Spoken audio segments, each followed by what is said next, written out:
ప్రస్తుతం మనం ఇప్పుడు సాగు న్యాయత్రలో భాగంగా మీరు ఎలాంటి గిరిజనులకు సంబంధించి సమస్యలను చూస్తారు?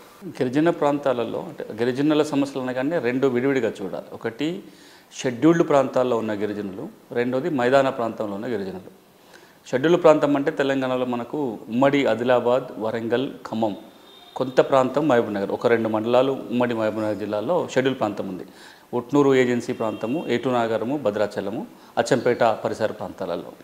ఇక్కడ ఏజెన్సీ ప్రాంతాల్లో ఉన్న గిరిజన సమస్యలు ఒకలాంటివి, మైదాన ప్రాంతాల్లో ఉన్న గిరిజన సమస్యలు ఒకలాంటివి. ఇదొకటి మనం తేడా అర్థం చేసుకోవాలి. రెండవది ఏంటంటే అది ఏ ప్రాంతమైనా, ఏజెన్సీ ప్రాంతమైనా మైదాన ప్రాంతంలోనైనా పోడు భూములకు సంబంధించిన ఒక ప్రత్యేకమైన సమస్య. ఎక్కడెక్కడైతే ఫారెస్ట్ ఏరియా ఉందో, ఏజెన్సీలో ఫారెస్ట్ ఉంది, నాన్ ఏజెన్సీలో కూడా అటవీ ప్రాంతాలు ఉన్నాయి.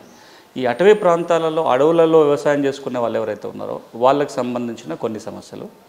ఇక మూడోది ఈ ప్రాంతాల్లో ఉన్న రెవెన్యూ భూముల సమస్యలు. అది గిరిజన ప్రాంతం ఏజెన్సీ ప్రాంతం కావచ్చు, మైదాన ప్రాంతంలో అయినా రెవెన్యూ భూములు సాగు చేసుకుంటున్న వాళ్ళ సమస్యలు. ఈ మనం మూడు కేటగిరీలో చూడాలి.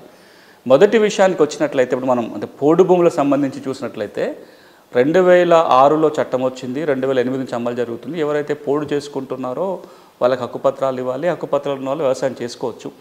ఎక్కువగా వస్తున్న సమస్యలు మేము పోడు చేసుకుంటున్నాం, హక్కుపత్రాలు రాలేదనో, హక్కుపత్రాలు వచ్చినాయైనా కానీ మమ్మల్ని వ్యవసాయం చేసుకొని ఇవ్వట్లేదనో, లేకపోతే ఆ పోడు భూములకు మాకు రుణాలు రావటం లేదనో, ఇట్లాంటి సమస్యలన్నీ మనకు పోడు భూముల గురించి వినపడుతూ ఉంటాయి.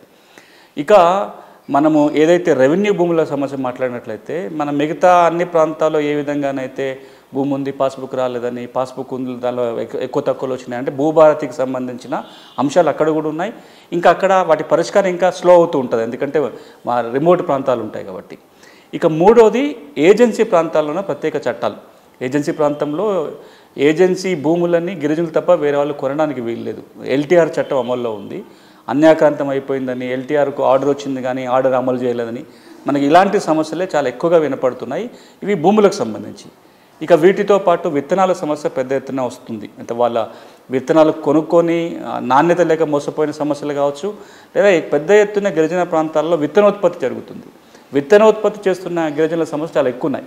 మనం ఒకటి గుర్తుంచుకోవాల్సింది ఏంటంటే గిరిజనులు అనగానే వెనుకబడిన ప్రాంతాల్లో ఉంటారు, కొంత లిటరసీ తక్కువ, డెవలప్మెంట్ తక్కువ. దీన్ని ఎక్స్ప్లాయిట్ చేసుకునే ప్రయత్నం కొన్ని వర్గాలు ఎప్పుడు చేస్తూ ఉంటాయి.